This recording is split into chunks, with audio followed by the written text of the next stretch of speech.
Hi everyone, it's Monique Brown from MotorCityMoxie.com, the arsenal for beauty, wellness, and feminine allure.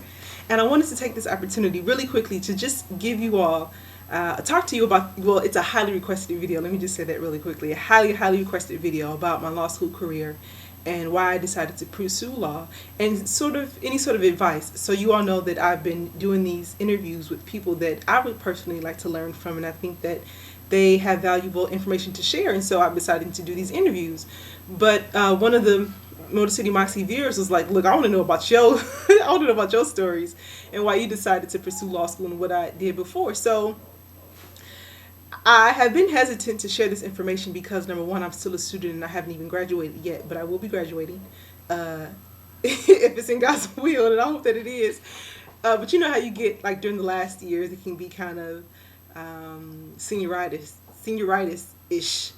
So just to give you a little backdrop, before my law school career, I was a high school English teacher in Detroit and in Southfield, Michigan for 4 years.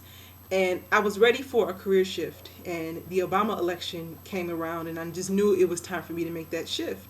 And I wasn't really sure what I wanted to do. I had taken out a $2,000 loan to take this Kaplan course for the GMAT, which is the business MBA pre-test, like admissions test. I forgot, graduate management something admissions test.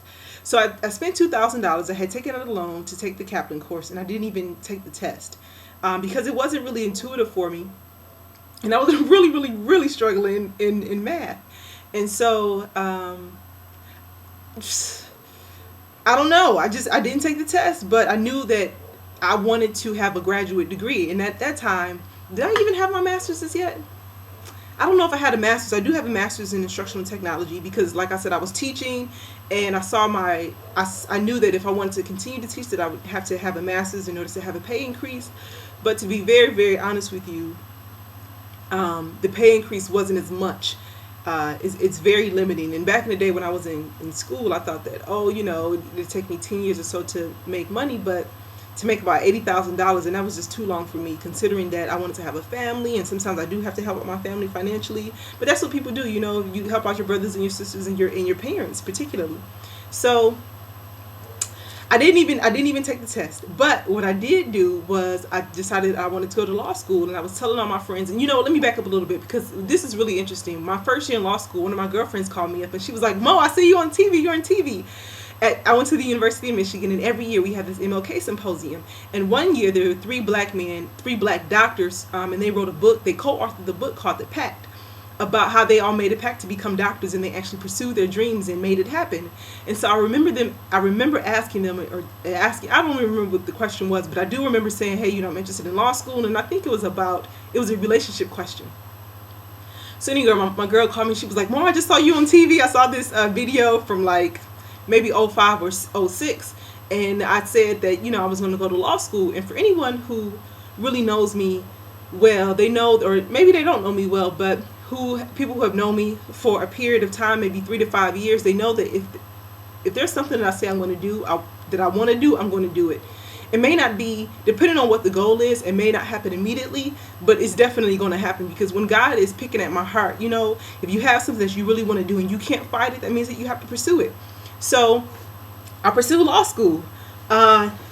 There's so much that I want to tell you about my law school application process. I applied to a lot of schools. And I only took the LSAT, which is a law school admissions test, the LSAT, once. I had taken Kaplan, and to be very honest with you, I don't recommend Kaplan. The guy who was my teacher actually goes to the school down the street. So I don't know. What else did you want to know? One of the biggest challenges for me was deciding if I wanted to amass this gargantuan amount of debt. And the way that I look at it, I think that it's all worth it. And so when you're buying something, I don't look at the cost. I look at the value and what it's worth to me. And so my law school career, the education, the information that I have amassed is invaluable. The confidence that I receive, the respect that I get by saying, "Oh, I'm in law school," or I'm an attorney. Not yet, but I will.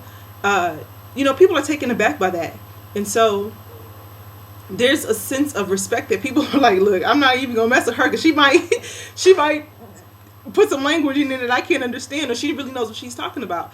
So for me, having a law degree was really important to me because I thought that it was the most versatile, and I thought that it was the most intuitive degree for me to pursue. And because I wasn't sure exactly what I wanted to do, I felt that law was important because the GMAT was just really too hard. And to be very honest with you, I didn't go to school to practice law. I went to law school for 3 reasons. And the first reason is that I wanted to increase my earning potential.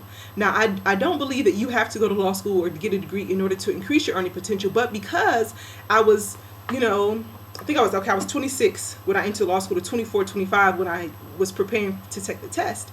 And so I